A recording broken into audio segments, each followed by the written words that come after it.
road trip. Let me tell you what a road trip is here. Actually, better yet, let Brenda tell you what a road trip is. Oh, you're gonna put this on me? Yeah, because they need to know, and I think you're pretty good at describing what a road trip is in the Philippines. This ain't your mama and daddy's road trip.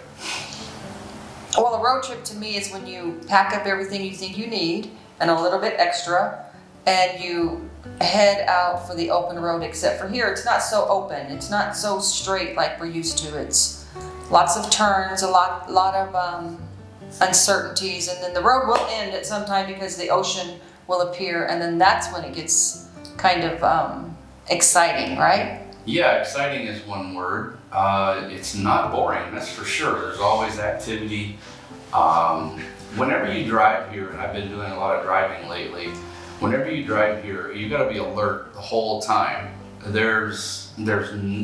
can't afford to have one moment where you kind of lost concentration, because there might be a child in the road, there might be an ox cart in the road, there may be a rolling store in the road, potholes. The road may just give out and you end up in no man's land. And so that's a road trip. Brenda's mom and dad, they always used to go out on those California roads with a Pepsi and some peanuts. I never did understand that, but they'd put the peanuts inside the Pepsi bottle, shake it up and drink and eat at the same time. They called that a road trip. This is islands, 7,100 and some beautiful islands. The Philippines is beautiful. And in order to see it all, you can't just fly places, because some of the most beautiful islands don't even have airports. Or maybe they have an airport, but they got one flight a day. And a lot of tourists never go there. And so road trip is a thrill. We find people who don't get visitors, very rare. Or sometimes they've said not at all. So when you show up, it's an event, and you feel that. You feel their appreciation. Yeah. A lot of times there's tears, there's testimonies just flood out of them, because it's stories that have happened over the last 20 years. They've been wanting to tell somebody, and there's been nobody to tell. And we are just happy to be able to be those people that sit down with them in their own house, at their table, and eat some fruit with them and hear the stories, incredible stories of sacrifice and tragedy and triumph, and get to pat them on the back. Yep. And tell them what a great job they've been doing. Yeah. We've seen some beautiful sights. We have seen some beautiful sunrises and sunsets. We have met beautiful people from all over the world.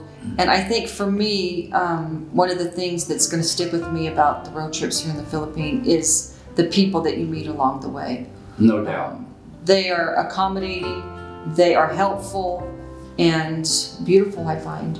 Yeah, you can't make it here. I mean, you have GPS, but you really can't make it without stopping and asking somebody where something is or how you get there, because GPS don't know these roads.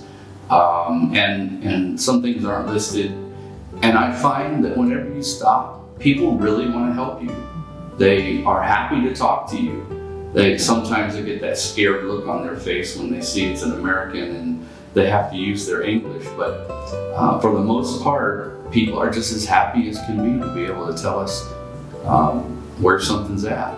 That's right. And another beautiful thing for me on these road trips is when we're lost trying to get to the church or maybe the pastor's home, and we say the name of the pastor or say the name of the church. In most cases, the community knows that when we say the pastor's name, they'll say, "Oh yeah, he's," and direct us there. So I think that's a huge compliment to our pastors that they're known in their communities. Very true. I love a road trip because the Philippines is my home adopted country, and I am absolutely enamored with this country.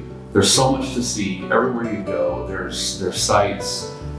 There's a new jeepney that you never saw before, and it's stacked to the sky with goods and things and children and people hanging off the sides of them, and tricycles, and that's their pickup trucks. And then there's farmers, and I'm interested in the process and the crops, and we pass beaches, and you pass waterfalls, and you drive through mountains, and I always love looking at the trees. What kind of tree is this? And exotic things that you don't see unless you just get out. And I find that a lot of times it's easier just to sit at home and kind of have your routine. Nothing wrong with your routine, but sometimes you just need to get out and mess with your schedule a little bit and see what you find. To me, road trip is an adventure. It's an adventure.